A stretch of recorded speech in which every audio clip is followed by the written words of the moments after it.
socios es uno de los temas más importantes en los cuales hay quejas por parte de nuestros socios, es lo que tiene que ver con el mal manejo de las reuniones. Y uno de los principales causas de este mal manejo es la forma en que se desarrollan los diferentes procesos, las intervenciones o el uso de los tiempos para las intervenciones. Y esto todo lo regula algo que se llama el procedimiento parlamentario.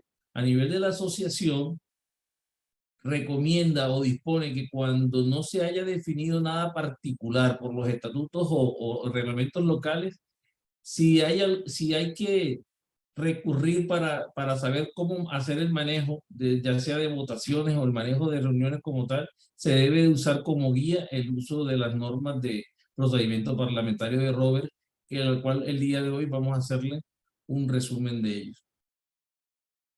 Iniciando, ¿qué logramos nosotros con un buen manejo del procedimiento parlamentario? Tenemos reuniones ordenadas, cortas y efectivas, debates claros, precisos y concisos. También con esto logramos proteger los derechos de las minorías. Es muy importante que las decisiones que se tomen se hagan en democracia y no solamente por algunos pocos, y que se pueda garantizar una participación productiva de todos y no solo unos cuantos. Sin más, el procedimiento parlamentario lo que nos está dando es un excelente instrumento para alcanzar los resultados en todo tipo de reuniones. Esto no solamente aplica, por ejemplo, para reuniones de club, sino estamos hablando de reuniones de gabinete, reuniones de consejo, reuniones de asambleas como las convenciones. Todo tipo de reuniones se debe de hacer uso del procedimiento parlamentario. Lo más importante, uno de los aspectos más importantes es tener en cuenta que la persona que dirige la reunión no debe de participar. Dirigir no es participar. ¿A qué se llama dirigir o qué podemos hacer? Podemos orientar y encauzar, eso es dirigir. Podemos moderar, podemos aclarar conceptos, eso es una obligación. Podemos controlar cómo se hace el manejo de nuestra reunión. Podemos dirimir en el caso de que se presenten conflictos. Podemos, y es la potestad de quien dirige, conceder el uso de la palabra. Podemos con esa autoridad motivar para que los renuentes o los tímidos, los indecisos o aquellos que están por ahí calladitos, pues participen efectivamente y den su opinión. Y hay algo muy importante.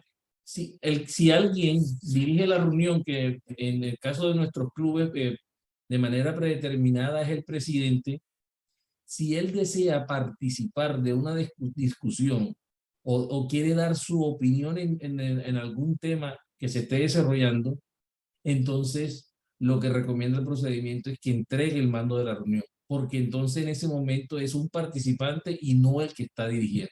Porque si ustedes ven ahí arriba, dirigir no es participar, dirigir es hacer todas estas cosas que estamos nosotros enumerando acá.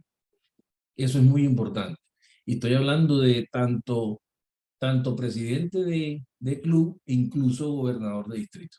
Un gobernador de distrito que quiere dar su opinión porque es el que maneja el tema o por alguna otra razón, debería entregar el mando a su vicegobernador primero y ya ahí sí participar de la reunión, porque el que está dirigiendo en ese momento sería otro. Eso es muy importante.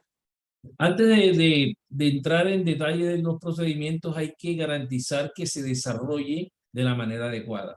Entonces es muy importante que de manera previa se definan aspectos importantes como lo son el horario y el ambiente físico. El horario, tenemos que la espera para iniciar debe ser corta. Uno tiene que premiar es el que está puntual, no premiar al que llegó tarde.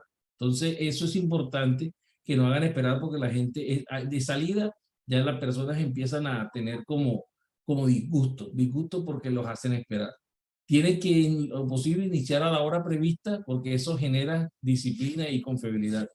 Y la duración de la reunión debe de o depender de la idiosincrasia del grupo o también del tema que se está desarrollando o la importancia. pero en el caso de que se defina una hora de cierre, estos aspectos deben de tenerse en cuenta para que no sean tan largas.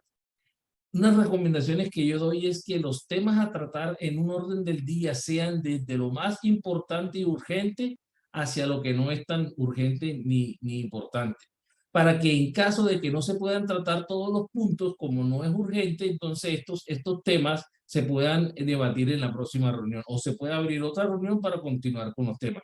Entonces, siempre en el orden del día, lo urgente y lo más importante, en ese orden. Y con respecto al ambiente físico, para que todos podamos estar tranquilos y desarrollar una buena reunión, tenemos que el recinto debe de facilitar la discusión. La idea es que no hayan sonidos externos o que nos distraigan, que haya una buena ventilación e iluminación, que no haya objetos por ejemplo, que sean ventanales por ejemplo, un salón con ventanales de vidrio transparente donde constantemente esté pasando personas, entonces eso también distrae de la reunión. Y como les decía, circulación de extraños y otros aspectos que no hacen que las personas se concentren o estén enfocadas en la reunión. Con respecto al procedimiento parlamentario, también tenemos que el mal uso de estos procedimientos producen confusión, demora, en vez de hacerlas más cortas, si se usan mal, produce demora y poder producir resentimientos. ¿Se acuerdan cuando le decía que quien preside no debe participar? Entonces, si quien preside está tomando partido y beneficia solamente al grupo que está a favor de lo que él piensa, aquellos que están en contra, porque de eso se podría constituir un poco de abuso de la autoridad, entonces eso crea resentimientos. Entonces, por eso es muy importante que el que dirige no participe en las discusiones o en las votaciones, hablemos más adelante, de los diferentes temas que se están proponiendo.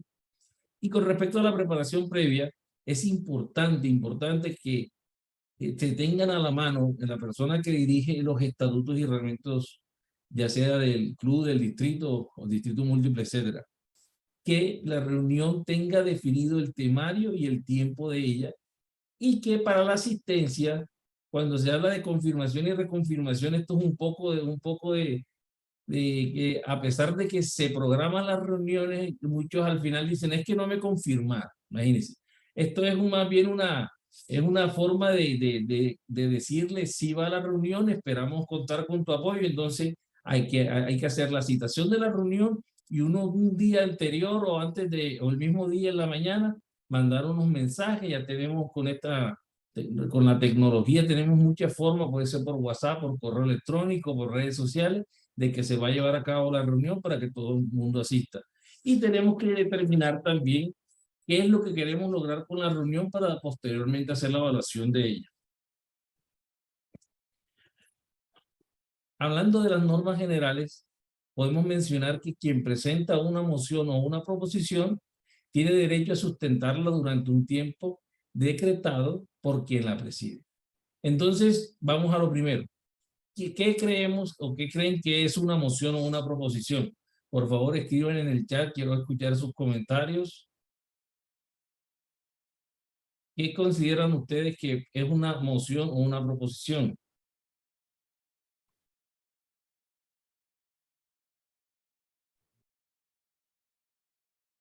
No todos al tiempo. Nadie escribe en el chat, tiene una propuesta, ¿no? Es una propuesta. Sí, correcto. Una sugerencia. Sí, más que todo es ambas son una propuesta, pero tienen una diferencia. Que la moción se hace de manera verbal y la proposición se hace de manera escrita. Es simplemente es un proyecto, compañero, no es un proyecto, de pronto una moción. Es una propuesta, esa es la forma de llamarle bonito a una propuesta, pero si hablamos de moción, como les decía, estamos haciendo referencia a que se hace de manera verbal, por ejemplo, en el trámite de una reunión cualquiera, y una proposición es algo que viene previamente. Esas son las propuestas que una persona envía, por ejemplo, a la secretaría, y la secretaría hace lectura en el punto adecuado para darle trámite a esa propuesta. Entonces esa digamos que es la diferencia, que se hace una de manera escrita y la otra de manera oral o verbal. Entonces, hay algo importante en el manejo del procedimiento o de la reunión, es cuándo podemos hacer uso de la palabra. Y esto es una recomendación porque esto es lo que garantiza el orden de las reuniones, que es levantar la mano. Cuando se hace una pregunta o cuando el quien está, el orador, el que esté, obtenga la palabra en ese momento, hace una pregunta abierta al público para que sea respondida, no se debe interrumpir, o sea, no se debe de contestar directamente, sino lo que dicta el procedimiento es que se levante la mano. Levantamos la mano y entonces el que tiene el uso de la palabra o quien preside la reunión asigna las intervenciones de quienes van a participar, ¿correcto? Porque, y lo vamos a ver más adelante, quien preside a veces determina cuántas intervenciones, el número de intervenciones que se van a lograr y todo eso. Entonces, principal y para que tengamos orden, siempre es levantar la mano para solicitar el uso de la palabra. Entonces, como ya sabemos que es una moción y una proposición, vamos a mostrarles unos aspectos importantes en el manejo de este procedimiento parlamentario. Como les decía, el uso de la palabra lo determina quien preside y da o determina cuánto tiempo van a durar las intervenciones y eso depende del tipo de tema de que se esté tratando. Al inicio de la reunión, el presidente o quien preside puede decir cuánto va a ser el manejo o el tiempo normal de las intervenciones. Pero si quien preside considera que se debe de extender un poco porque se está tratando un tema importante, puede, digamos que tiene la autoridad de ampliar este tiempo de las intervenciones para que todo quede claro. También el tipo de debate, si va a ser abierto o va a ser cerrado. Eso depende mucho del número de participantes. Un debate abierto es que se pueden recibir todo tipo de intervenciones, mejor dicho, todo el que quiera hablar. Cerrar un debate es cuando el presidente o quien preside dice, vamos a iniciar la ronda del debate, el debate para esta propuesta, solamente van a dictarse 3 intervenciones a favor y 3 intervenciones en contra. Ojo con esto, porque la idea del procedimiento es que se garantice la democracia. Entonces, quien preside no puede darle más intervenciones a los que están a favor que a los que están en contra o viceversa. Si van a haber participaciones, entonces tiene que limitarse el número a un número de igual de los que están a favor o los que están en contra. Obviamente, si hay quienes desean participar, porque si hay una propuesta que hay solamente 2 personas que quieren debatir en contra, entonces no es que se vaya a obligar a otro, ¿no? Se abren, pero siempre en un debate cerrado tiene que haber equidad. Eso es muy importante. Y por último, también quien preside determina quiénes son los que van a intervenir. Ojo con eso. Por eso es que es muy importante que quien dirige no participe, porque él es el que va a decir de todos los presentes, sobre todo en los debates cerrados, porque son tantas a favor y tantas en contra, él va a decidir quiénes son los que van a intervenir. ¿Esto por qué? ¿Se acuerdan al principio cuando hablábamos que el procedimiento parlamentario, la idea es garantizar que todo el mundo participe y no que sea la misma persona que hable siempre? Es por ello. Si hay una propuesta que se está debatiendo y muchas personas levantan la mano, tiene que tratar de que las personas que no han intervenido a lo largo de la reunión se les dé la participación. No que siempre, el que siempre quiere hablar por todo, el que siempre levanta la mano, que solamente él tiene derecho a hablar, no. El quien preside puede decir si va a ser un debate cerrado, que son 3 personas las que están a favor de la propuesta, entonces le escoge usted y usted y usted que no han hablado, y esa persona que ya habló, pues en ese momento no participaría, a menos que se necesite una aclaración y de pronto esa persona tenga la respuesta para aclararle la duda. Pero en el orden de las cosas, quien preside debe de garantizar de que las personas que no se han escuchado a lo largo de una reunión se les dé la participación. Entonces, hay una gran responsabilidad de la persona quien dirige. Ojo presidentes, ojo gobernadores, esto también tiene que ver con el manejo a nivel de los gabinetes. Entonces eso es muy importante. Con respecto a las interrupciones al orador, tenemos que una interpelación, en el caso, no es más que una pregunta. Aquí hay una cantidad de definiciones que son como palabras bonitas, una forma diferente de decir las cosas. Cuando alguien levanta la mano porque tiene una duda, entonces puede usar la expresión usual de solicito una interpelación. Una moción de orden o de procedimiento es cuando se ha perdido el orden natural de la reunión. En el caso de que haya mucho ruido, de que se presente una discusión y las personas empiecen a hablar sin habérseles concedido el uso de la palabra, o por ejemplo cuando empezaron a hablar de un tema y en el medio del debate se van y se empiezan a hablar de otra cosa, entonces se usa una moción de orden o procedimiento para retomar el orden natural del tema en cuestión o del orden que se debe de llevar a lo largo de una reunión con respecto al respeto, sobre todo. Una moción de aclaración o de información es eso, es preguntar, decir que tengo una duda, todavía no tengo claro esto que se está debatiendo, entonces yo, por favor, necesito que me aclaren un poco más porque todavía el tema no lo tengo claro. Hay algo importante, compañeros, y en los clubes de leones a veces se presenta la familiaridad, sobre todo los clubes que son muy antiguos, que los socios se conocen hace mucho tiempo. Hay veces que esa familiaridad raya con el irrespeto. Entonces, en nuestras reuniones tenemos que tener en cuenta de que lo primero, lo principal para que se lleve una buena reunión es el respeto por los demás. Todos somos socios, todos somos leones. En las votaciones el voto de cada uno cuenta igual, el voto de uno no vale más que el otro. Entonces tenemos que tener esa premisa que determina nuestro código de ética del respeto y sí, por el otro, por el ajeno y más por nuestro compañero que muchas veces es como nuestra segunda familia. Entonces, cuando referimos a cuestión de privilegio, es que alguien le ha faltado el respeto a un socio presente o ausente. Entonces, la persona que es afectada o cualquier otro león que considere que alguien esté respetando a alguna persona que está presente o ausente, puede recurrir a la cuestión de privilegio para darle a entender a esa persona que ha cruzado ese límite y tiene que, o en dado caso de disculparse o el presidente, incluso si es algo muy grave, puede tomar la determinación incluso de retirarlo de la reunión. Eso es otra de las potestades que tiene quien preside la reunión. Obviamente no va a usar esto cuando él quiera, ¿no? Sino prácticamente cuando un socio está agrediendo, por ejemplo, una agresión física o algo que no esperemos nunca que esto suceda al interior de la reunión de un club. Pero quien preside tiene la autoridad de retirar a alguien de la reunión. Y la declaratoria de fuera de orden es cuando, ya lo vimos anteriormente, cuando se perdió la discusión original. O sea que empezamos a hablar de un tema y por alguna razón se pasó a otro y entonces después surge una discusión alrededor de ese tema nuevo.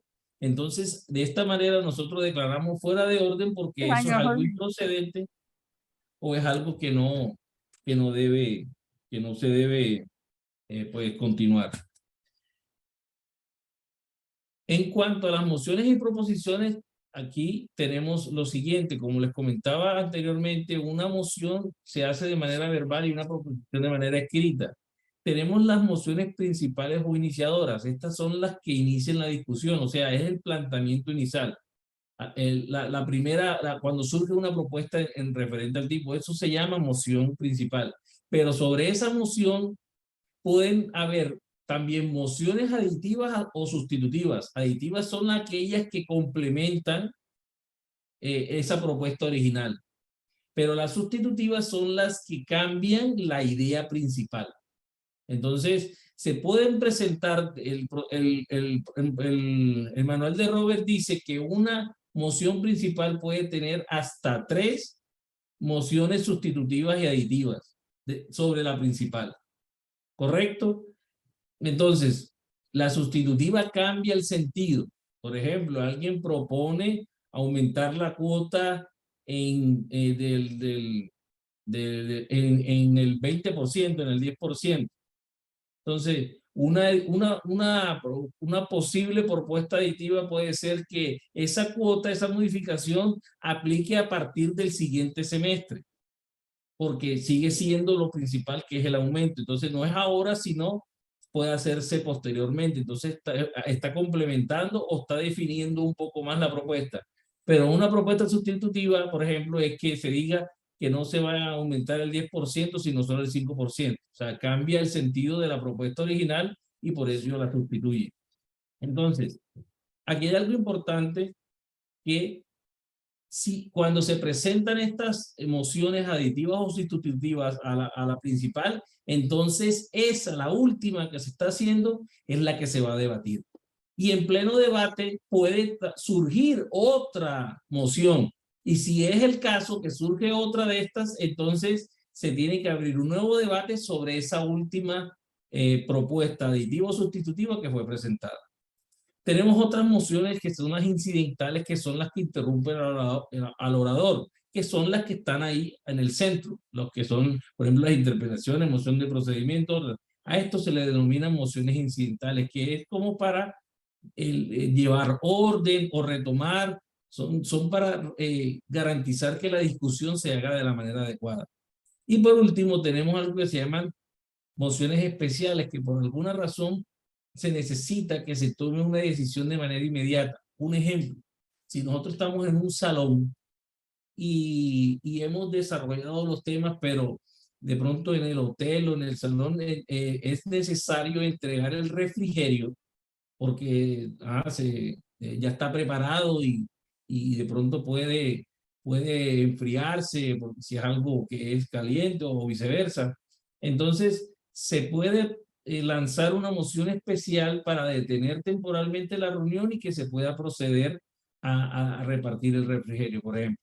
O como una vez nos sucedió, que estábamos en un lugar y la discusión se alargó y resulta que en el hotel tenían un evento siguiente con otro personal y no podíamos permanecer en el salón. Entonces se lanzó la propuesta de que se terminara la reunión y que se programara una reunión nueva para continuar el debate. Entonces son decisiones que hay que tomarla de manera inmediata. Entonces a ellas se le denominan mociones especiales. Hasta aquí, ¿alguien tiene alguna pregunta, alguna duda? Por favor, levanten la mano para poder tener control. Si tienen alguna duda.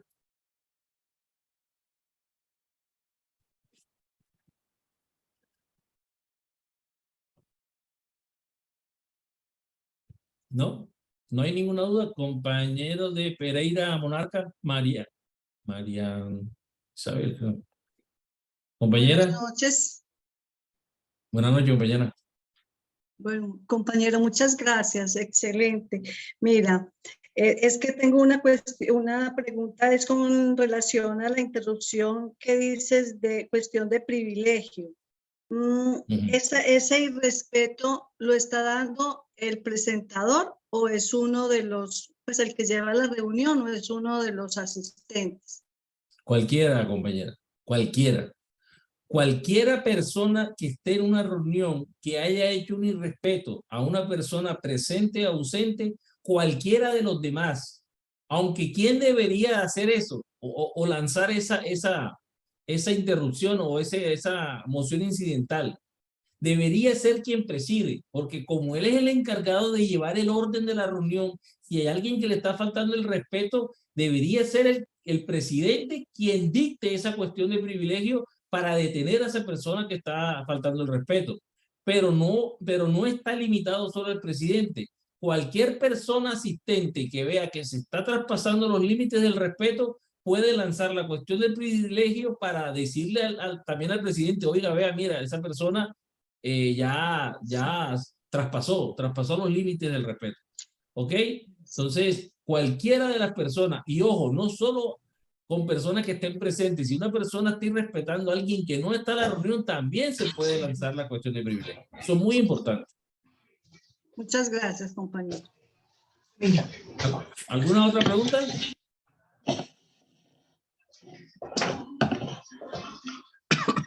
Perdón. ¿Esto se puede usar en cualquier tipo de reunión? Dígame. ¿Esto se puede usar? Se silenció el micrófono, compañero. Buenas noches, Alejandro Mendoza de...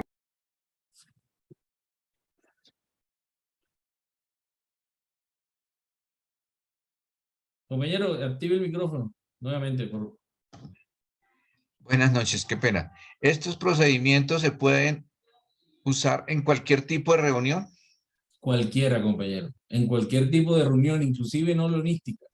Hay muchos reuniones que se hacen a nivel de los organismos públicos que usan procedimientos similares. Lo que pasa, como decía al principio, es que la Asociación de Club de Leones da como referencia a nivel de los estatutos estándar de club, de distrito, de múltiple y de todo lo demás, a que se use como guía el manual de procedimiento parlamentario de Robert para el manejo de las reuniones o de los debates, de las votaciones y etcétera. Entonces, esta es lo que se recomienda como manera natural para el desarrollo de las reuniones leonísticas a todo nivel.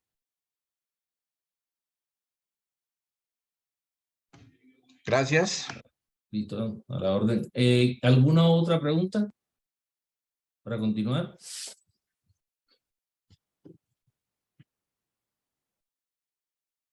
Bueno, listo. Entonces continuamos. Ok, no, yo tengo una pregunta, por ejemplo, si Dígame. alguien comete un acto de falta de respeto y se le pide que salga y ignora completamente. Sí, se puede dar. ¿Sabe qué puede hacer quien preside? Puede decir, bueno, entonces aquí como el compañero no quiere seguir la directriz, hasta aquí llega la reunión y citamos una nueva reunión. Bueno, o sea, si la persona, o sea, si quien preside a una persona no es que la va a coger y la van a arrastrar para que salga, no, esa persona no. con la interesa y siguiendo el código de ética debería de retirarse, pero en dado caso, para no continuarla porque la persona no quiere, porque entonces quiere obligarlos a permanecer, entonces quien preside puede decir, entonces hasta aquí llega la reunión. Nosotros tuvimos un detalle. Estaban leyendo el código de ética y una persona le hicieron un zoom en su computadora y seguía sentado. Entonces le dijeron, le hicimos la seña que se retirara porque estábamos leyendo el código de ética o que apagara su computadora. Y volteó y dijo, es que esta reunión es importante, es del Club de Leones. Entonces se terminó el código de ética y él siguió y le dijimos, apagas tu computadora o te retiras.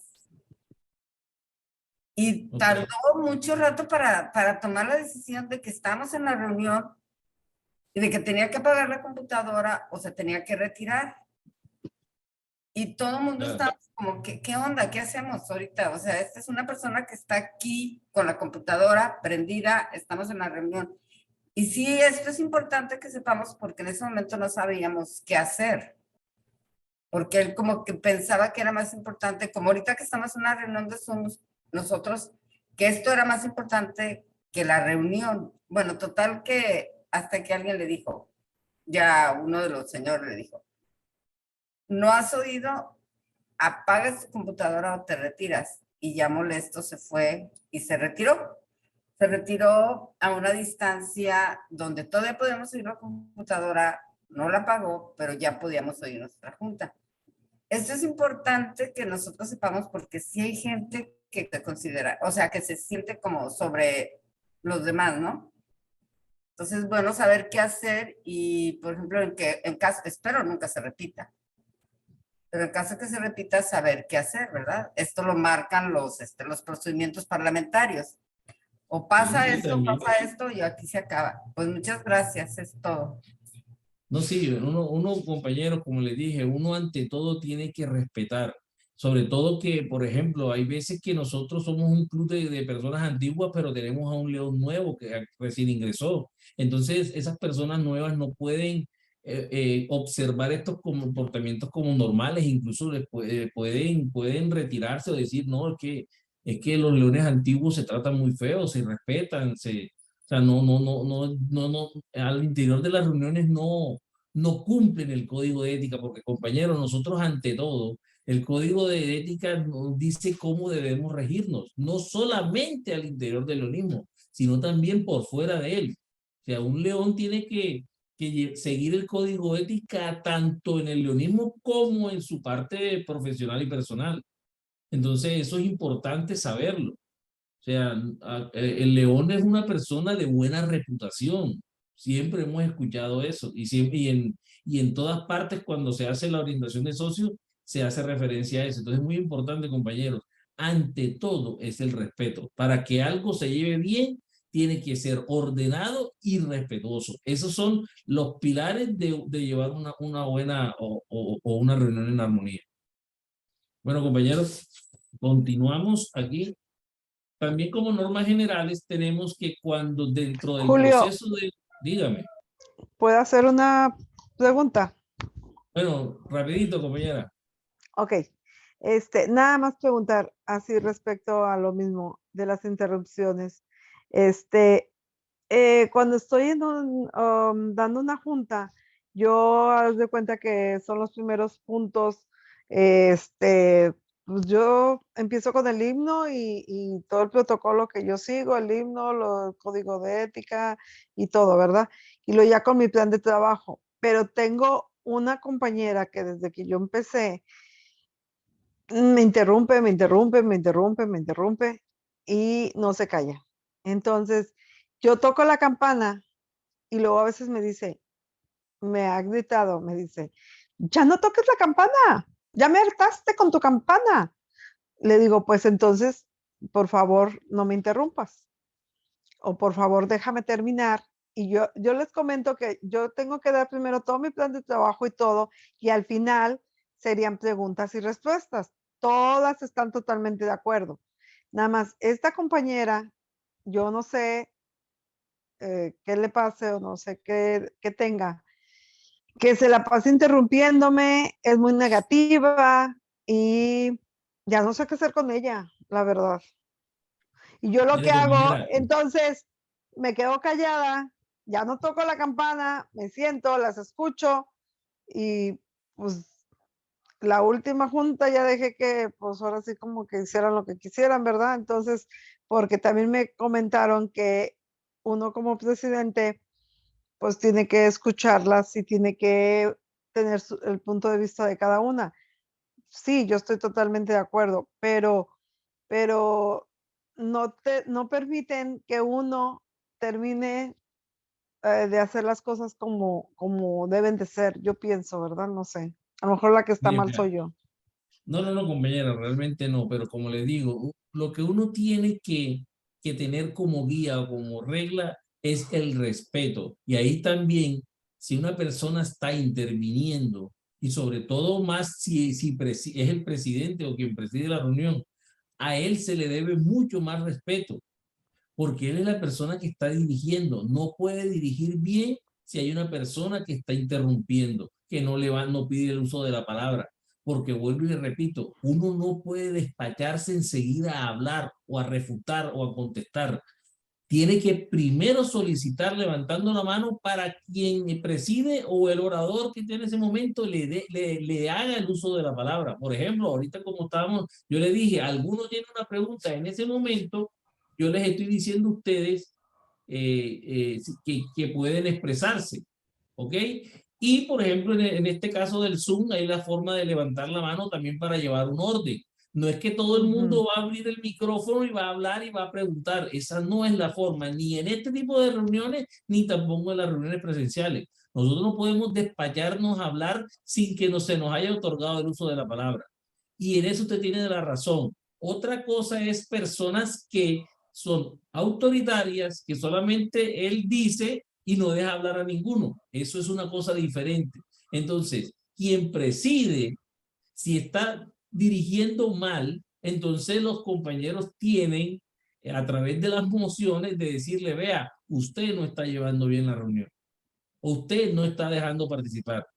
Pero esa persona que habla cuando quiere puede ser multada, puede ser retirada de la reunión. tiene que haber ante todo el respeto por el uso de la palabra. No negarle, sino si usted tiene algo que decir, levanta la mano y con mucho gusto puede intervenir. Y acuérdese que las intervenciones son de 1 minuto, 2 minutos, 3 minutos, lo que decida quien preside.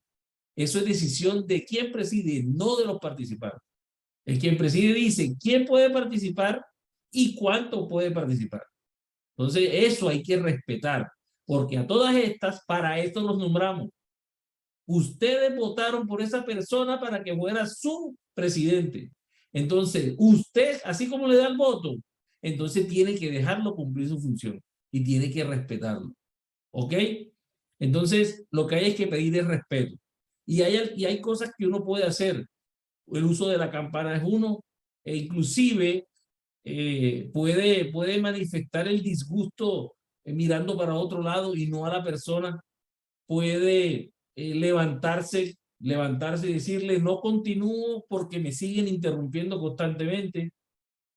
Hay muchas formas, pero ante todo el respeto, sin ofuscar, sin poner malas caras, sin por ejemplo, manotear, que eso también puede disgustar.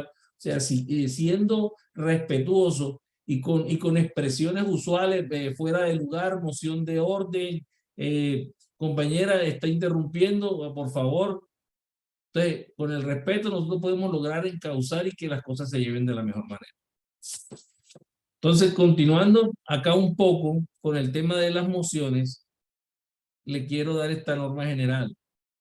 Cuando dentro del proceso de una moción principal se presenta una o varias mociones aditivas o sustitutivas, cuando se apruebe la moción en discusión, porque acuérdense que les decía que se lanza la principal, pero pueden haber algunas adicionales o algunas sustitutivas, la última que se dio, que es la que está en discusión, si esa moción se aprueba, entonces queda en firme y las otras anteriores que se hicieron ya no se debaten.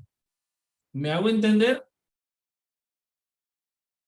Por ejemplo, alguien hace una moción, lo que dije, va a hacer una moción sobre que aumentemos la cuota. A una persona dice que yo quiero una moción aditiva, no, que sea para el próximo semestre. Y después de esa, cuando se está discutiendo, alguien levanta la mano y dice, yo tengo una proposición sustitutiva, que no sea el 10%, sino el 5%. Entonces, si se termina de debatir esa última propuesta, que sería de que el aumento sea del 5% desde el próximo semestre, entonces si se aprueba esa moción, queda en firme y ya se pasa al siguiente punto o al siguiente tema, porque ya se tomó una decisión. En el caso contrario, si esa última moción que se presentó no es aprobada por la mayoría, entonces se devuelve a la moción anterior, que en este caso sería que la cuota sea del 10% y para el próximo semestre, que fue la moción aditiva. Entonces pasa lo mismo, puede ser aprobada y queda en firme o puede ser rechazada también. Y en caso de rechazarse como una moción principal, otra vez se va a la moción la primera, que es que simplemente se cambia la cuota al 10% y esa se tendría que aprobar o no aprobar. Entonces eso lleva un orden. Entonces siempre se toma decisión sobre la última. Eso es lo que nos dice la norma general. Compañero Humberto. Buenas noches a todos. Buenas noches, compañero Julio. Excelente presentación. Una duda. Aquí en el orden en que se van sometiendo a aprobación en esto, me queda una duda. Por ejemplo, el ejemplo que usted puso, por eso. Si la cuota, la principal es que se aumente un 10%, usted dijo, bueno, hay una aditiva que es que se aplique a partir del siguiente semestre. Pero hay una sustitutiva que no sea el 10, sino el 5. Entonces, según le entendí, se sometería primero a aprobación la del 5, ¿cierto? Y esa aditiva que fuera para el siguiente semestre ya no aplicaría sobre esta. No, sí, porque esa fue una aditiva sobre lo del 10%. Ahí decía que se ponga para el próximo semestre. Entonces, esa sustitutiva, a menos que se determine, o por ejemplo, a menos que la propuesta sustitutiva diga que se aprueba el 5%, pero no para el próximo periodo, semestre, sino para el próximo periodo. Está modificando las dos cosas. ¿Me hago entender? En ese caso sería una sustitutiva total. Entonces uno tiene que ser claro en cómo va a formular la propuesta. Si la propuesta es, por ejemplo, el 5% de manera inmediata, o también se retoma la propuesta aditiva de hacerlo el próximo semestre. Entonces la moción se presenta como que, compañeros, una moción sustitutiva para que la cuota sea del 5% aplicable a partir del próximo semestre. Y entonces esa, que es la última, es la que se debate y posteriormente se aprueba o no. ¿Correcto? Y suponiendo que no haya una sustitutiva, sino simplemente la principal con una aditiva, ¿se somete a aprobación solo la aditiva o es todo el conjunto? Es todo el conjunto, porque la aditiva lo que está es complementando o haciendo más específica la moción principal. En ese caso es un conjunto. Van Por las eso, dos. cuando alguien somete o propone la principal, que era cambiar, aumentar al 10%, y queda como implícito que sería efecto inmediato, en el momento en que viene alguien y dice, bueno, pero que sea para el otro semestre, y se aprueba en contra, como se va a hacer una sola cosa y se aprueba en contra, entonces no se sabe si es que la gente quería que fuera ahora o es que no querían el aumento, ¿no? Como le digo, ahí tienen que ser claros que cuando son aditivas es que no se está cambiando la idea original, sino que se está complementando. En este caso, para este caso particular, si se aprueba la aditiva, que es que se aplique es aplicar el 10% a partir del próximo semestre. Sería completa la propuesta. Enseguida se aprueban las dos. Y ya la otra no se retoma porque ya está aprobado. O sea, esa se aprueba, fin de la discusión, siguiente punto, siguiente propuesta. No, pero Eso bueno, es lo entonces que- de pronto no me daba a entender. O sea, si yo quiero votar es porque se aumente el 10%, pero que sea de efecto inmediato, y lo que me están diciendo es vote es sí o no, si la quiere, pero con de la próxima semestre. ¿Cómo ¿Vota en voto ahí? contra? ¿En contra? Por eso, pero voto en contra, entonces no se aprueba ningún aumento. No, porque acuérdese lo que le dije, y eso es lo que es la regla esta. Si la aditiva se vota en contra, automáticamente hay que regresar a la propuesta inicial, que sería Ok. aplicar el 10% de manera inmediata. Listo, ya, Ya. ahora sí entendí. Entonces, por eso es que habla aquí se aprueba la moción en discusión y esta decisión quedan firme y las demás no son debatibles porque ya aprobó. Pero si no se aprueba, entonces hay que regresar a la propuesta anterior. Ok, listo, perfecto, gracias. Y esa propuesta, en este caso la principal, se sigue debatiendo y se procede después a votar para ver si se aprueba o no. Entonces es en orden. Si hay varias, se hace la última, y si no hay aprobación, se empieza uno a regresar. Bueno, eso es importante tenerlo claro y para poder continuar. Bueno, hay unas expresiones usuales que podemos dar en nuestro procedimiento parlamentario. Uno de ellas es el golpe de mazo. Aunque no se dice nada, se dice mucho con el golpe de mazo. Cogemos nuestro macito y le damos a la campana y eso nos sirve para muchísimas cosas. Ustedes me pueden ir comentando en el chat cuándo podemos hacer el golpe de mazo. No todos a la vez. Pónganme ahí en el chat lo que ustedes crean que se puedan hacer con un golpe de mazo. Para ver, y creo que es de las expresiones más usadas. Con un golpe de mazo nosotros podemos dar inicio a la reunión, como nos colocan en el chat. Podemos también darle finalización a la reunión. Podemos darle el comienzo a un debate y podemos también dar por terminado el debate. Podemos abrir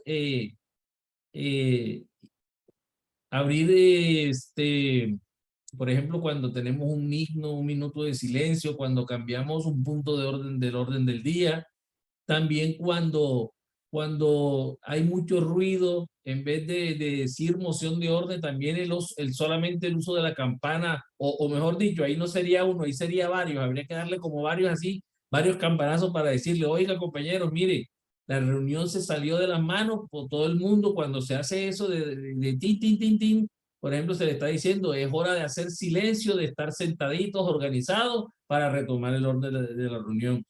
Lo que comentaba del minuto de silencio, todas esas cosas que me están comentando a través del chat son o se pueden hacer a través del uso de la campana. Cuando algo se aprueba, ya cuando algo se apruebe, se le da a la campana para decir hasta aquí llegó y ya se aprobó y ya finalizó esta discusión, este debate, esta votación o lo que sea. Correcto, lo mismo cuando alguien se aprueba. Entonces, el golpe de mazo es muy importante. Ahora, quien preside la reunión, que no todo lo quiera hacer con la campana, ¿no? A veces usted tiene que decir, oiga, compañero, moción de orden. O en el caso de que no le presten atención, ahí sí lo acompaña de un golpe de mazo. Entonces, quien preside tiene que saber cómo manejar, saber cómo están los ánimos, y tratar de ser lo más consciente y adecuado posible para que no haya resentimientos, ni discusiones, ni problemas. Por esto todo lo podemos hacer con el golpe de mazo. Ya lo vimos, hablamos ahorita de la cuestión de privilegios sobre cuando una persona está irrespetando a una persona presente o ausente.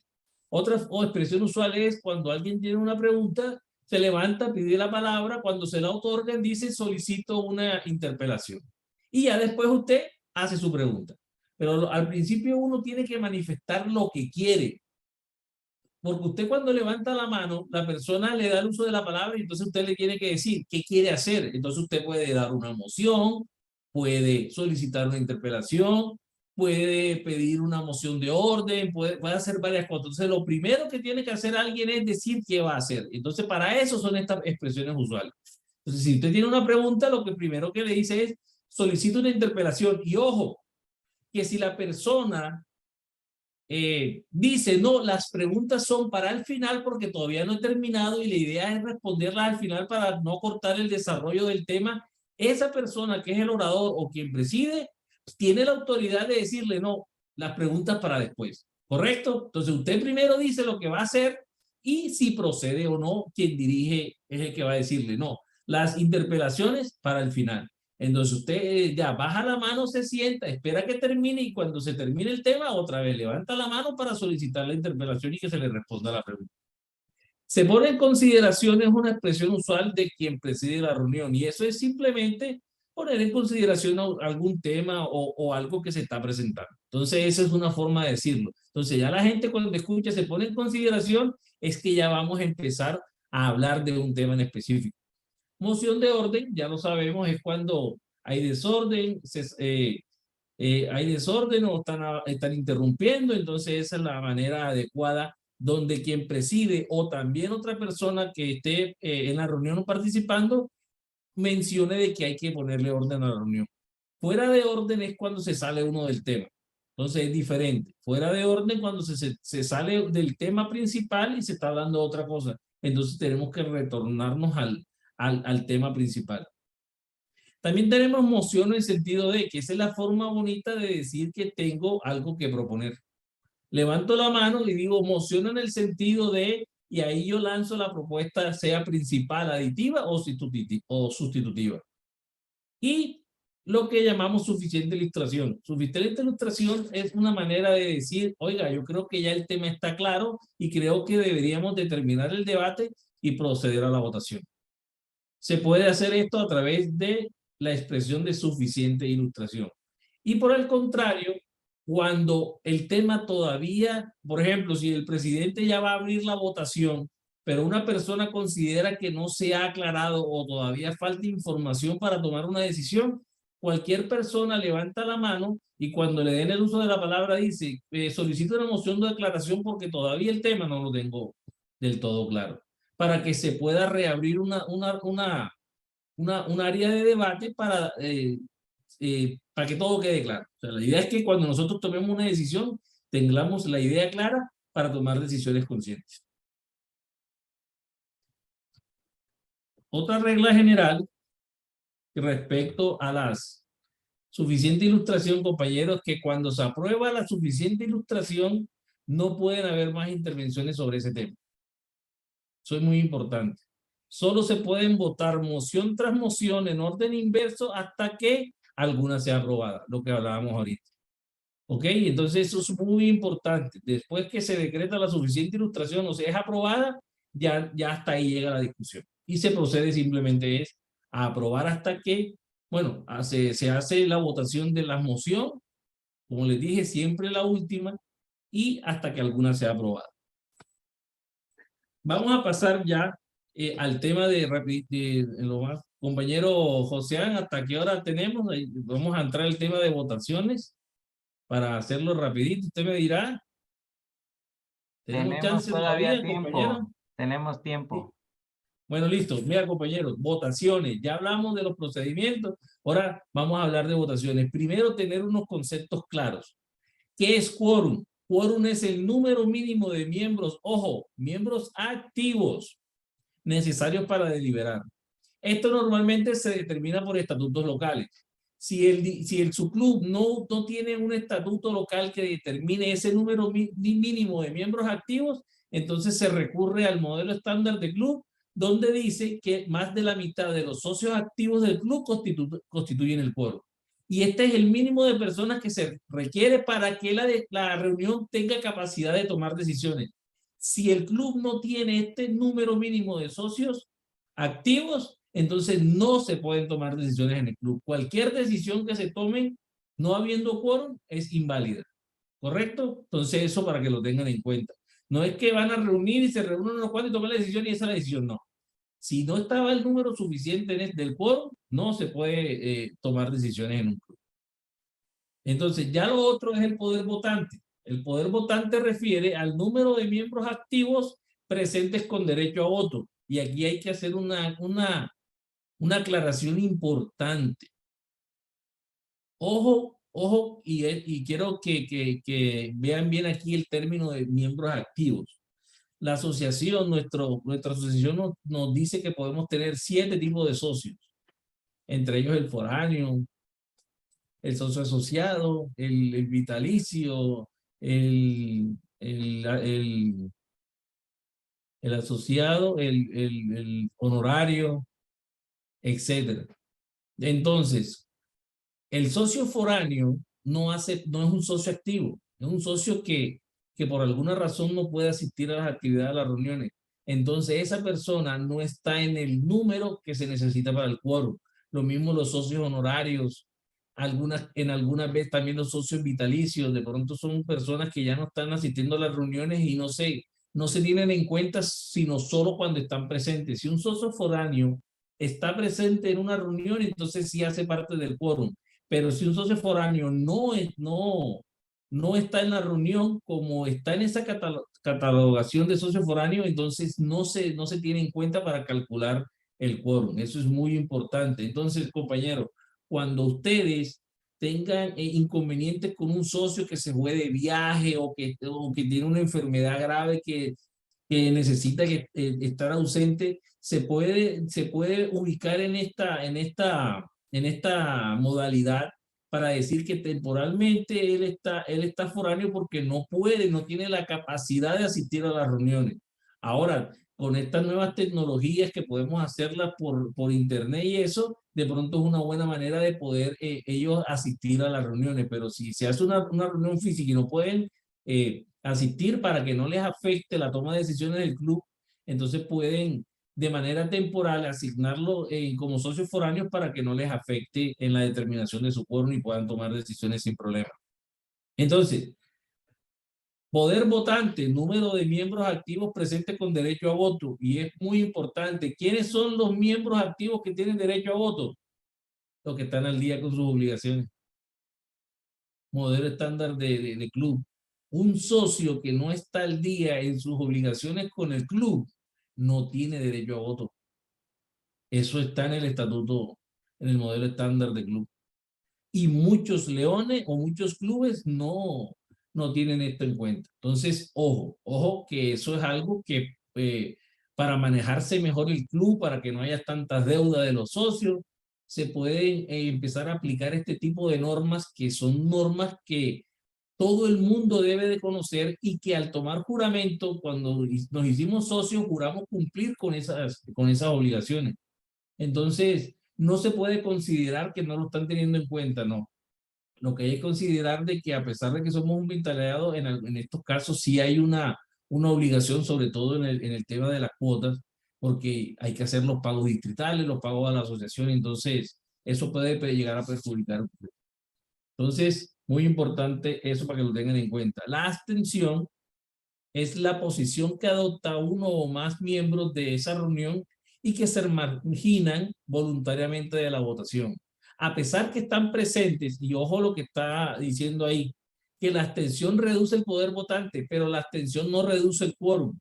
Si usted está en la reunión y cuando se sumen hay la mayoría de miembros del club, hay en la reunión quórum y se pueden tomar decisiones, pero a la hora de votar un tema específico, si usted no lo tiene claro, antes de aprobar mal o no aprobar porque no lo tiene claro, es mejor abstenerse. Eso lo que da a entender es que, o el efecto normal es como si usted no estuviera participando de la votación, pero eso es algo que es voluntario.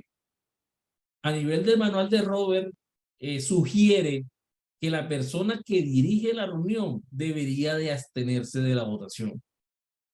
Esa es la recomendación que da Robert, pero ya eso es una decisión que o está determinada por el estatuto o de la persona a quien dirige.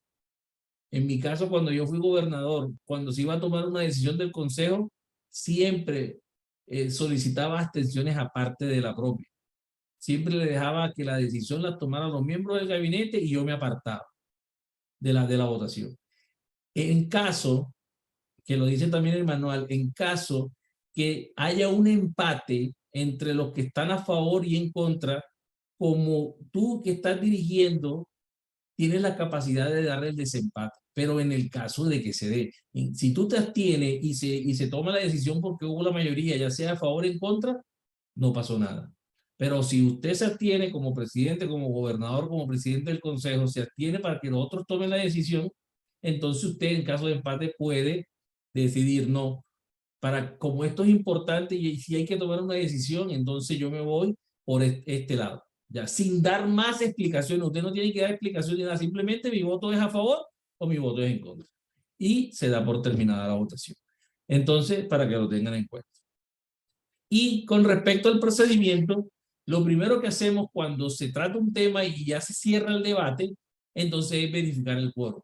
Es decir, los que estamos presentes somos suficientes para que la reunión tenga decisión. Sí, tenemos más de la mitad de los socios, perfecto, de los socios activos. Tenemos más de la mitad de los socios activos, perfecto, podemos tomar la decisión. Segundo, se establece el poder votante. ¿Cuántas personas somos aquí? No, que somos 15. Entonces, ¿qué pasa?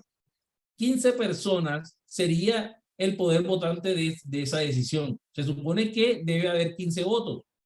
Si hay más de 15 votos, alguien votó 2 veces. Y si hay menos, es porque alguien no votó. ¿Ok? Entonces eso tienen que tenerlo presente. El poder votante son todos los que están ahí con derecho a voto. O sea, los que pagaron, los que están al día, lo que decide el club. Y después se determina el porcentaje o número de votos necesarios para lograr la aprobación. Esto se refiere a las mayorías. ¿Qué mayoría se necesita para que la decisión sea aprobada? El modelo estándar del Club de Leones se determina que más de la mitad del poder votante se requiere para aprobar una propuesta, una moción o una proposición. Ojo, más de la mitad del poder votante, no más de la mitad del quórum ni más de la mitad de los socios del club.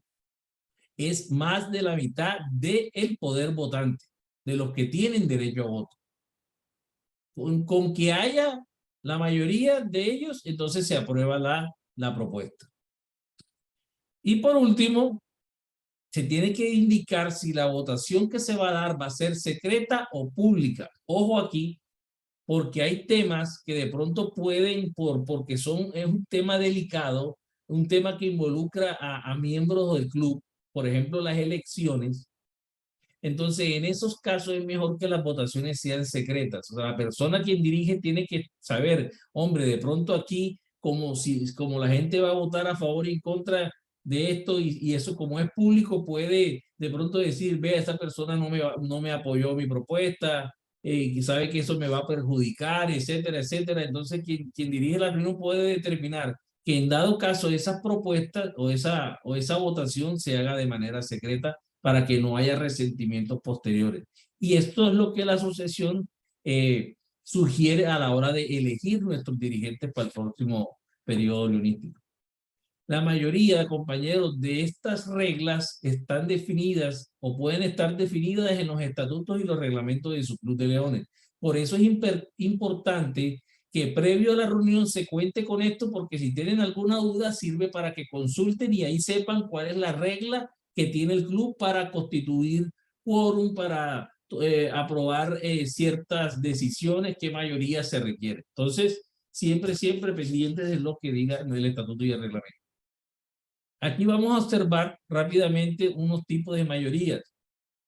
Usted puede determinar en sus estatutos locales varias clases de mayoría, dependiendo de los temas que quieran definir. Existe algo que se llama mayoría absoluta, que es más de la mitad de la totalidad de miembros presentes y ausentes. Esto en caso de un club de leones habla de que es más de la mitad de los miembros del club. Eso constituye la mayoría absoluta. Entonces, si en su reglamento dice que la decisión, por ejemplo, con el ejemplo que veníamos del aumento de cuotas, si en su estatuto del club dice que el aumento de cuotas se determina por la mayoría absoluta del club, entonces se requiere no la mitad del poder votante, sino la mitad de todos presentes, y ahí lo dice, presentes y ausentes. En este caso se necesitaría más de la mitad de socios del club para que esa propuesta sea aprobada. Entonces, ustedes dependiendo de su idiosincrasia o de lo que, de las costumbres o de la forma de llevar su club, ustedes pueden definir esas reglas y utilizar varios tipos de mayoría. Hay algo que se llama mayoría simple. Mayoría simple es que sea un número mayor que otro. Por ejemplo, cuando es 14, por ejemplo, hay 14 personas. Entonces, podemos tomar la votación por mayoría, o vamos a ponerle 15, entonces 8 es mayor que 7, correcto. Entonces, hay que tener en cuenta esto mucho porque a veces, y ahí lo vamos a ver cuando sean números, o mejor dicho, números pares o números impares, siempre la regla es más de la mitad, entonces es diferente cuando son pares que cuando son impares. Por ejemplo, para el número 15 de miembros, 15, vamos a decir, ¿cuánto es la mitad de 15? Correcto, la mitad de 15 es 7.5, correcto, ¿no? Se requiere más de la mitad. Entonces, usted necesita ¿cuántas personas? Más de ese 7.5. Y como estamos hablando de personas y no de acciones ni nada de cosas raras, entonces nosotros necesitamos por el mínimo 8 personas para que sea aprobada una moción. ¿Correcto? En este caso, si estamos hablando de 14 personas, casi pasa exactamente lo mismo. ¿Cuánto es la mitad de 14? La mitad de 14 también es 7. Entonces, si usted tiene 7 socios, no le alcanza porque habla de que tiene que ser más de la mitad. Y como la mitad es 14, si usted saca en una votación de 14 miembros, 7 a favor y 7 en contra, y hay un empate. Ahí no hay mayoría. Entonces usted no puede aprobar esa moción. Necesita las 8 personas también porque necesita más de ese número. Pero mayoría simple, usted puede, por ejemplo, tiene 3 opciones. Puede darse que usted tiene 3 opciones en el caso de, por ejemplo, de a veces de candidatos o temas que tengan más de una opción de aprobar a favor o en contra. Entonces ustedes pueden determinar que el que saque más de todos, ese es el que gana. La propuesta que saque más votos de las 3, porque no hay solamente 2, pueden haber 3. Entonces el que saque más votos de esa es la ganadora. Entonces eso se constituye a través de una mayoría simple. Y la mayoría, que es la normal, la estándar, refiere a más de la mitad del poder votante, como ya les había dicho. Más de la mitad del poder votante.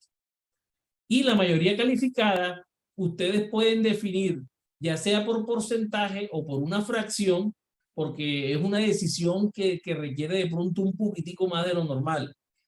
Por ejemplo, en mi distrito múltiple, para hacer un cambio de estatutos, nosotros tenemos que debe de votarse por las 2/3 partes del poder votante, no solamente con más de la mitad. Entonces, esto es una mayoría calificada y normalmente estas mayorías están definidas en sus estatutos o reglamentos locales. Entonces, para mayor control, sobre todo, por ejemplo, en el tema de los clubes que tienen activos, para disponer de ellos deberían de haber en mayorías calificadas para que haya como un consenso general a nivel del club y no simplemente con más de la mitad de los socios activos en ese momento. ¿Hay alguna duda con respecto acá en el tema de las mayorías, compañero Humberto? ¿Ya? Diga, ¿Ahora adelante. me escuchan? Sí, adelante. Sobre la mayoría, ¿cómo funciona, por ejemplo, en el caso que colocaste de mayoría simple, que pueden haber 3 opciones para votar, no necesariamente tiene que ser la mitad, más de la mitad para que sea elegida? Pero ¿cómo funciona allí el caso de las abstenciones? O sea, si hay varias opciones y la abstención, el número de votos en abstención es mayor que cualquiera de las votaciones de las que reciben las otras opciones, ¿qué sucede ahí? Ojo, les recuerdo, la abstención reduce el poder votante. Le voy a dar un ejemplo, 20 socios. Vamos a suponer que hay 20 personas con derecho a voto en la reunión. Pero cuando se trata de un tema que es complicado, entonces resulta que hay 5 personas que se abstienen. ¿Qué sucede? El poder votante que era 20 se constituye ahora en 15, porque se restan esos 5, 20 menos 5, 15. Ese nuevo poder votante es 15. Entonces, quien obtenga 8 votos a favor, con eso se puede aprobar. Esa sería la mayoría que se necesitaría para tomar la decisión. La abstención reduce el poder votante, más no reduce el quórum. O sea, se puede tomar la decisión, pero con menos gente. Es como si no hubieran asistido, como si no estuvieran presentes. Pero para ese tema en específico, no para toda la reunión. Solo para ese tema, porque lo desconozco, porque no la quiero embarrar, no tengo la suficiente información, no me quedó claro. Entonces mejor voluntariamente me abstengo, no participo de la votación para que aquellos que sí la tengan clara sean los que decidan. Es más, yo le voy a decir algo.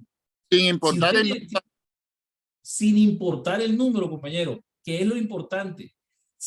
Otro ejemplo, si hay 20 personas en el poder votante, pero 10 personas se abstienen, entonces las otras 10 toman la decisión. Si en estos 20 hay 15 que se abstienen, entonces los 5 que quedan toman la decisión y sigue siendo válida. Eso es lo importante, aunque sean pocos los que voten, la decisión sigue siendo válida, porque hay quórum en la reunión. ¿Me hago entender? Sí, y si en lugar de abstención son votos en blanco. Ojo, ahí vamos a verlo ahorita. No hay voto en blanco en propuestas. Voto en blanco hay en elecciones. Es algo diferente, que es lo siguiente que vamos a ver. Ya para terminar. ¿Correcto? Miren, se lo voy a mostrar. Votaciones. Primero, cuando se trata de propuestas, para determinar si se aprueba o no, se determina el número de abstenciones, lo que veníamos hablando, para saber cuánto voy a restarle al poder votante. Lo que decía, somos 20, pero hubo 5 abstenciones, entonces el nuevo poder votante es 15. Después se determina cuántos votos afirmativos hubo. Después, cuántos votos negativos. Entonces, si tengo 20 menos 5 abstenciones, tengo el poder votante 15. Necesitaría 8 votos afirmativos para que se apruebe esa moción o esa proposición. ¿Ok? Y en el caso contrario, si hay 8 votos negativos, por ende la propuesta no se aprueba. Se termina la discusión y se pasa al siguiente tema. ¿Correcto? Eso es cuando hablamos de mociones o proposiciones. Pero cuando hablamos de elecciones, estamos hablando de otra cosa. Una elección son de candidatos. Entonces, para una votación se requieren cuántos votos sacó cada candidato y trae la opción, porque ojo, eso también depende de la cultura, ¿cómo le digo yo? De de la reglamentación nacional o local. En el caso de nosotros en Colombia, el voto en blanco es una decisión democrática que tienen las personas derecho, porque es un voto como de inconformidad. Entonces ellos cuentan. Eso es como la posibilidad de que la persona manifieste que no está de acuerdo con esos candidatos que se están proponiendo. Le digo el caso de Colombia porque esto es ley, esto es una participación ciudadana que está en la ley de nosotros, porque ustedes, por ejemplo, compañeros que son de México, ustedes saben que nosotros tenemos bastante conflicto interno a nivel de las guerrillas y todas estas cosas. Entonces, muchas veces en los municipios que estaban de la zona de influencia de estas guerrillas amenazaban a las personas para que no se lanzaran a las alcaldías o a todas estas elecciones populares. Entonces solamente cuando salía el tarjetón había una sola persona.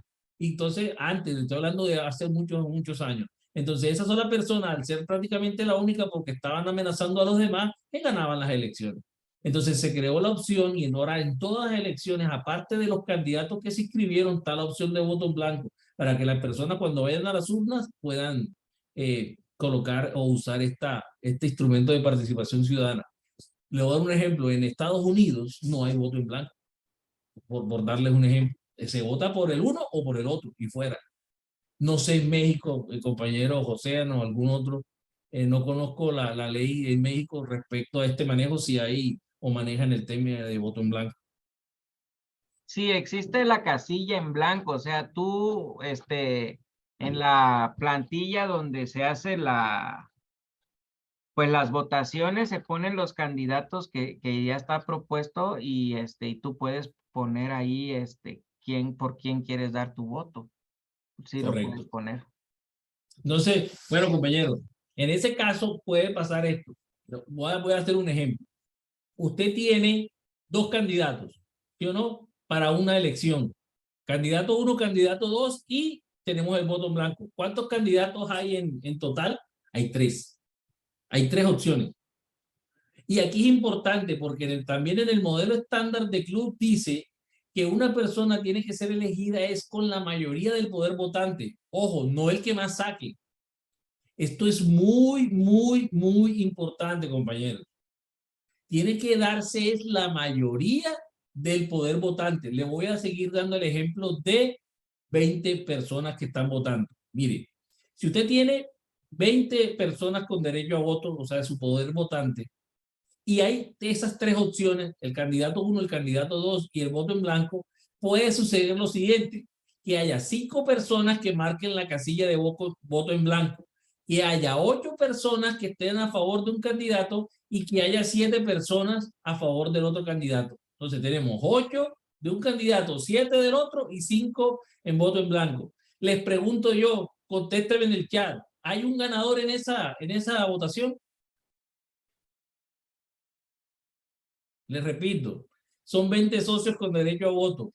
Hay 8 votos por el candidato 1, hay 7 votos por el candidato 2 y hay 5 votos por el voto en blanco. ¿Hay un ganador?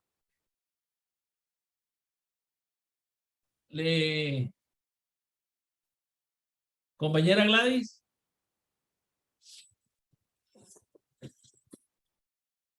Compañera Gladys.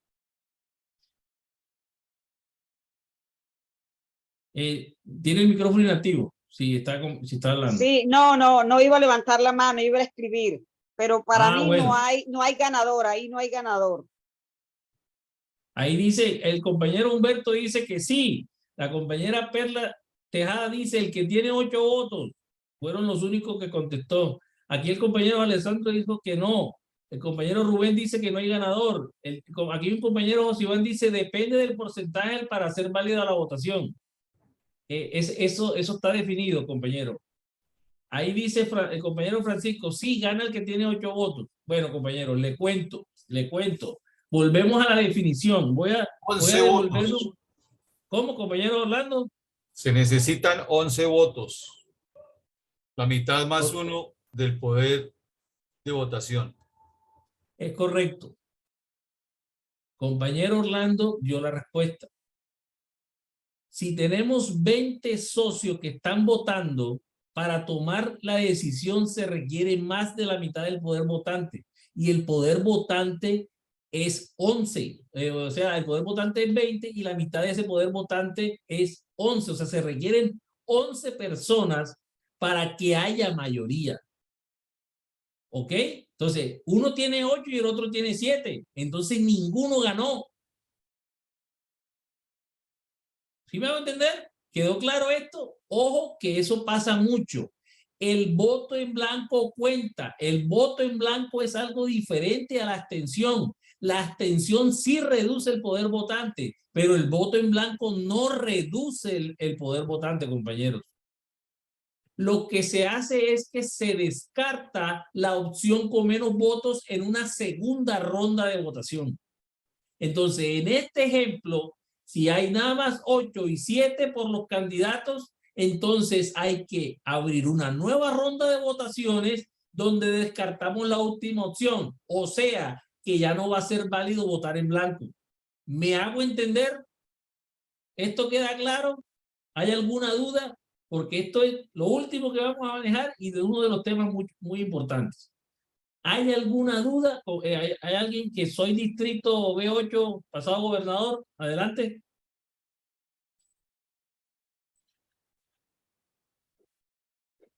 Tiene el micrófono silenciado, compañero. Active el micrófono.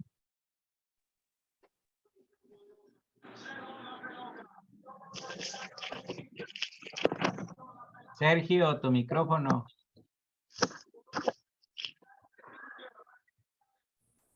Adelante, sí, compañero, le decía, Sergio Morales Ramos, gobernador del distrito B8, 1920. En este caso, pues depende de cómo se catalogue, porque si yo tengo 20 votos y tengo 8 a favor, 7 en contra y 5 votos blancos, los 5 votos blancos se consideran anulados, tal y como si hubieran hecho una raya por fuera o hubieran puesto otro nombre que no está dentro de la lista. Entonces, para mí, el que tenga los 8 votos, ese es el que gana en esta circunstancia en especial. O sea, los 5 votos blancos son anulados porque no tienen identificación, no es lo mismo que una abstención, pero en sí el resultado es el mismo. Bueno, compañero, por ejemplo, en Colombia, le voy a dar el ejemplo de Colombia, no se maneja de esa manera. No sé si allá a nivel de la reglamentación electoral pero aquí en Colombia o por ejemplo, porque estas discusiones se llevaron inclusive al departamento jurídico de la asociación y ellos han respuesto en el sentido que si el voto cuenta como una opción de participación, sí es válido y no se descuenta. Y ya la asociación a nivel del departamento jurídico ha manifestado. Una cosa diferente es que no marque nada. O sea, que no marcó ni por uno, ni por el otro, ni por el blanco. Porque usted tiene 3 opciones. Si usted no marca por ninguna de las 3, eso es un voto nulo. Porque no, o sea, no quiso votar. O marcó doble, o marcó 2, o marcó 2 opciones. Entonces es un voto nulo. Pero, ojo, porque aquí hay algo importante.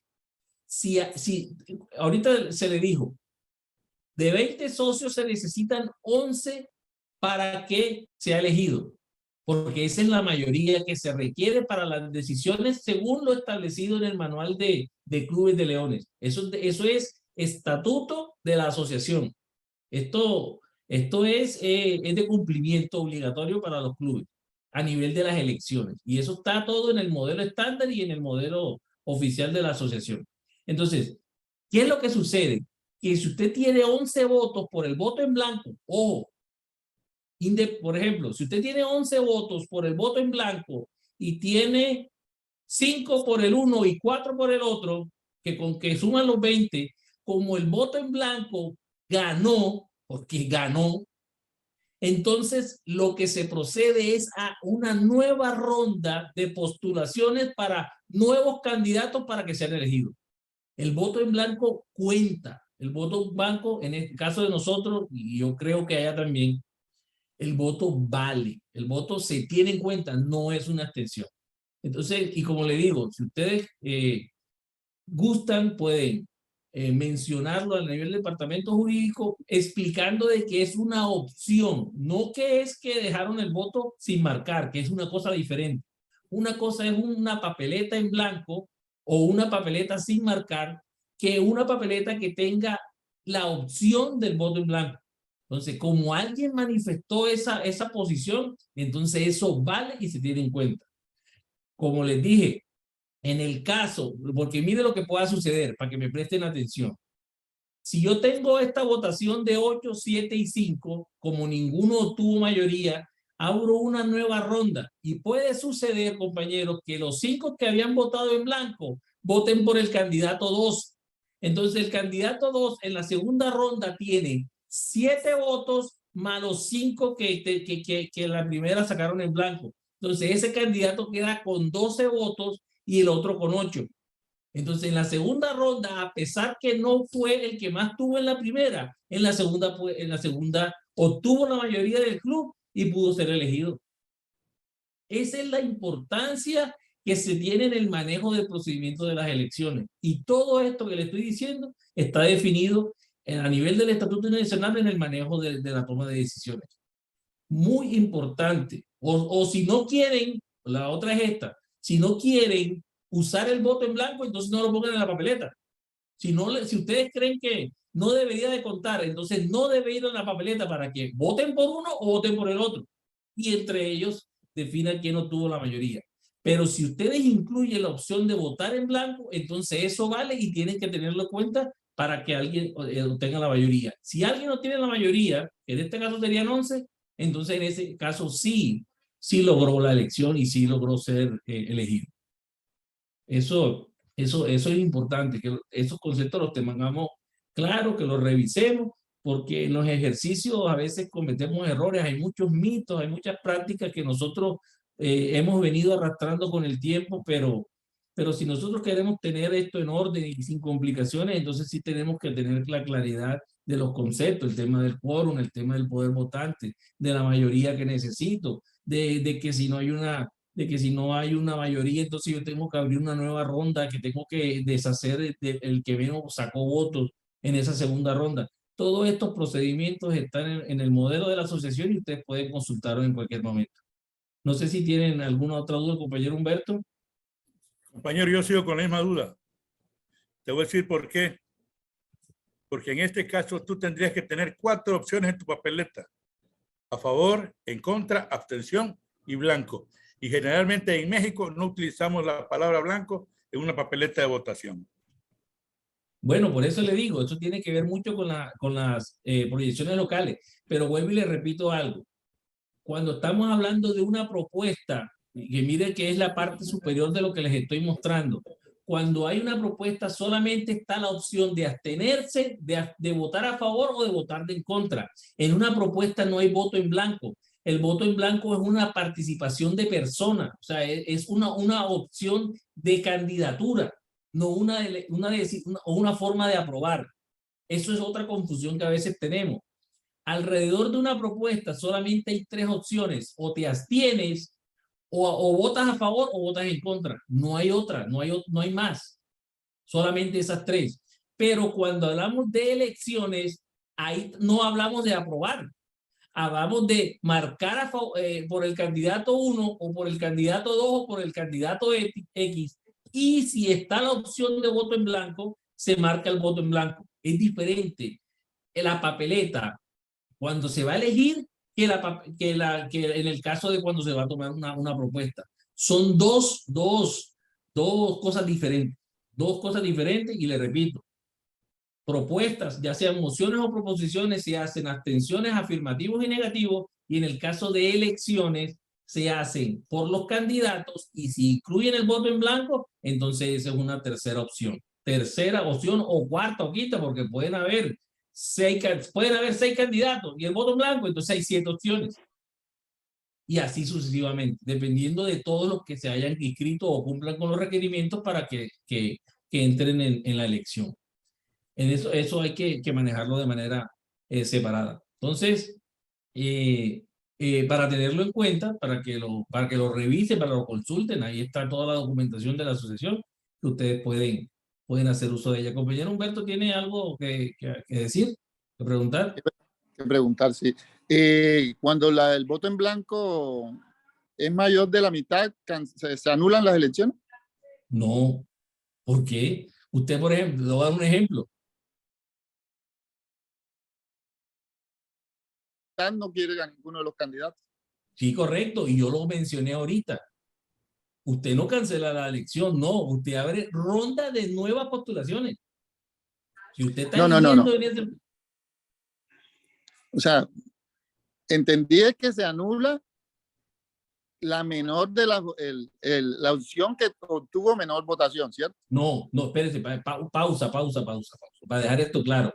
Si usted vota en blanco, por ejemplo, en este caso, y votan 11 o 12 personas en blanco, ya hay un ganador, el voto en blanco, que quiere decir que no quiero, escuche, ese es el ganador, ganó el voto en blanco, o sea que yo no quiero ninguno de los otros. ¿Por eso se anulan las elecciones? No, es que, ojo, el término de anular la elección es una cosa muy tajante.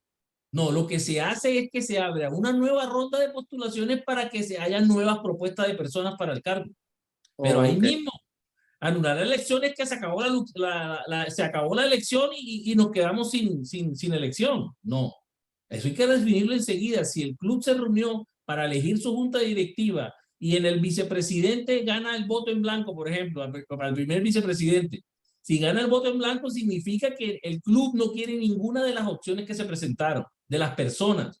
Entonces, para elegir, porque hay que elegirlo, entonces el presidente tiene que decir, dado que el voto en blanco obtuvo la mayoría, abro rondas de manera presencial de personas que quieran postularse para este cargo. Y entonces se vuelven y se postulan quienes tengan las condiciones, se arma la papeleta o el nuevo tarjetón y se vuelve a elegir, se vuelve a hacer la votación con esos nuevos candidatos y con ellos se toma la decisión.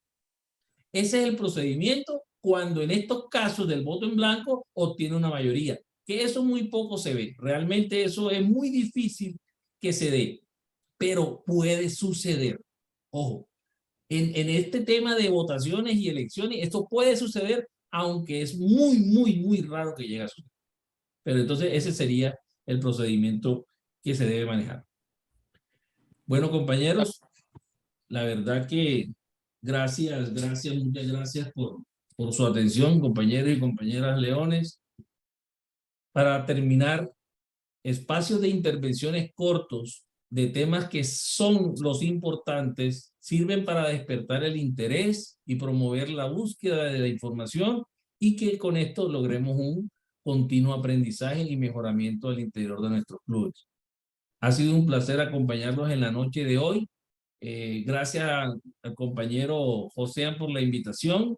Pues siempre aquí a la orden en lo que necesiten, con mucho gusto. Si posteriormente quieren aclarar dudas a través del compañero José, me las pueden hacer llegar y yo con mucho gusto les puedo proporcionar los diferentes estatutos o los diferentes reglamentos al respecto de la asociación que tratan todos estos temas y el mismo manual. Gracias por su asistencia, por su participación y que tengan muy buenas noches.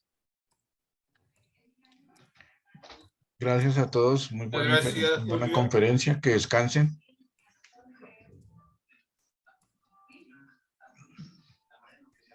Muchas gracias. Gusto de verlos a todos, compañeros. Muchas gracias. Buenas noches. Gracias, buenas noches. Gracias, compañero. Gracias.